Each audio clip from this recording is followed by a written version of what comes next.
It wasn't the clean, sharp sound of shattering glass. It was a sickening crunch, a dull, heavy crack that tore through the oppressive silence of the living room. On the floor, the shards of a priceless white porcelain vase lay like the gruesome remains of a corpse. The crystal chandelier above cast a cold, fractured light upon the wreckage.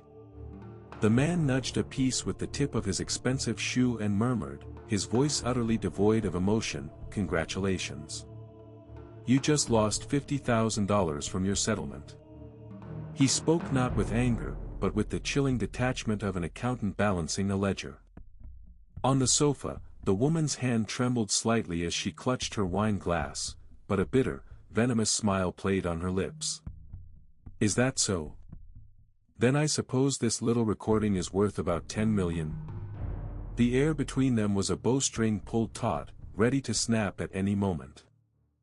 This strange, suffocating downfall began exactly 3 months earlier, on a spring day where the sunlight felt almost cruelly bright. They were in their 10,000 square foot penthouse, a gilded cage overlooking the whole of Seoul. But the vast space had long been stripped of sound, as if existing in a vacuum. At a dining table so silent you couldn't even hear the hum of the refrigerator, Kang Jin-hyuk and Oh Soo-ah ate without ever making eye contact, the only sound the clinking of silverware. Before them lay not a delicious dinner, but cold steaks and a thick stack of documents. This was a private negotiation, no lawyers present, the beginning of their own secret, brutal contract. The sound of Jin-hyuk uncapping his fountain pen echoed unnaturally in the quiet room. He pointed to the final clause. "The terms are simple," he said.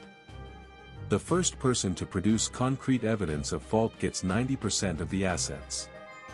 There is no time limit."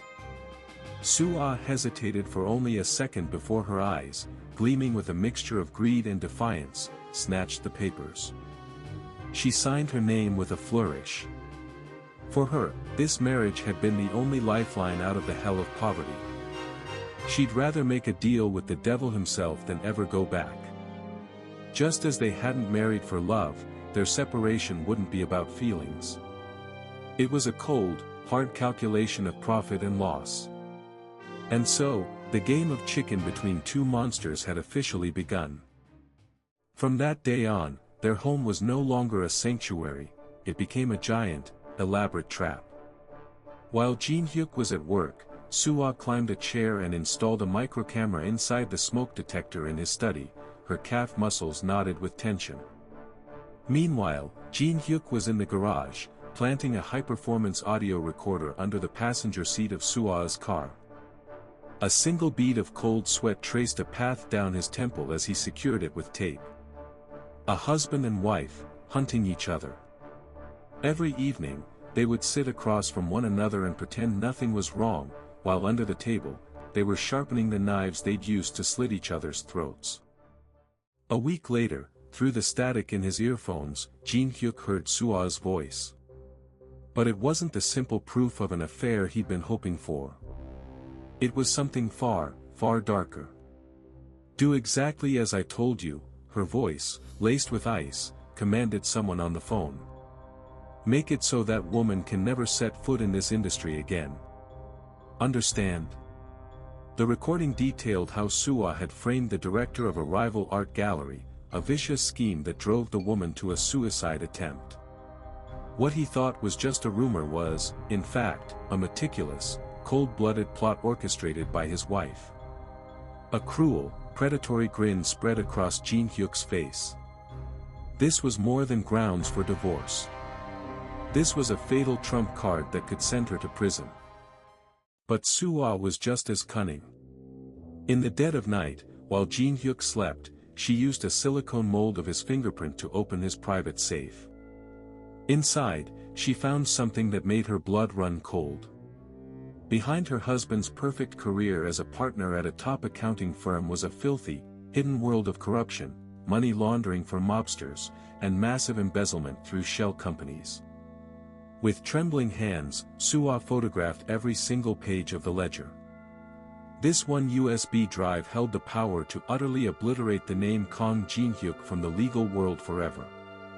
With every soft click of her phone's camera, her heart hammered against her ribs like a drum.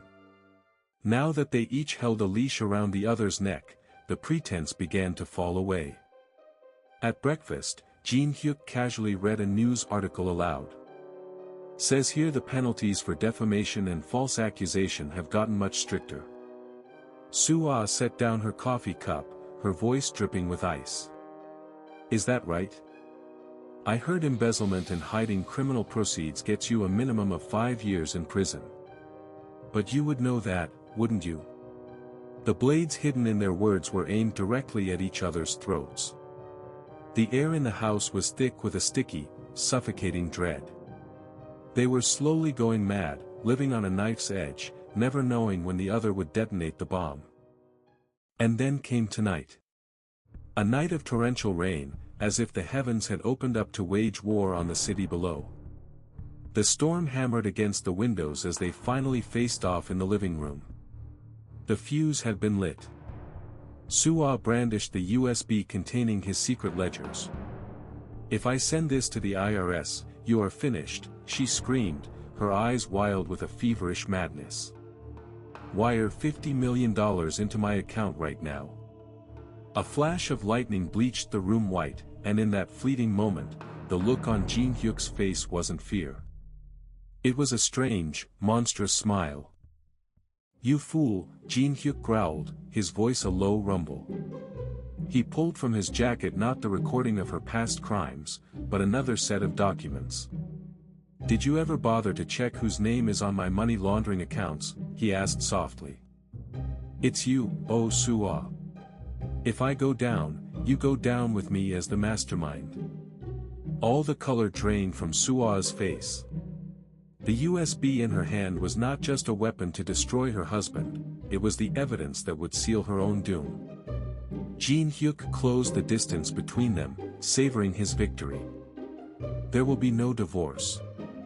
Instead, we'll go back to being the perfect couple. You will live as my doll, until the day you die. At that exact moment, not the doorbell, but the faint wail of sirens began to cut through the roar of the storm. Soo-ah's lips trembled, then broke into a fit of hysterical, unhinged laughter. You're too late, she gasped. I already called the police. I told them you were an embezzler, and they're coming to get you right now. Jin Hyuk's eyes widened in disbelief. Are you insane? You'll destroy us both. Soo-ah stumbled backward, her voice rising to a shriek. No. I won't be the only one to die. If I have to go back to being poor, I'm dragging you down to hell with me. Losing all reason, Jin Hyuk lunged at her like a caged animal. Give me the phone. Call it off. Soo-ah screamed, fighting back against his murderous rage. They wrestled, tumbling across the living room floor until there was a sickening thud. Silence.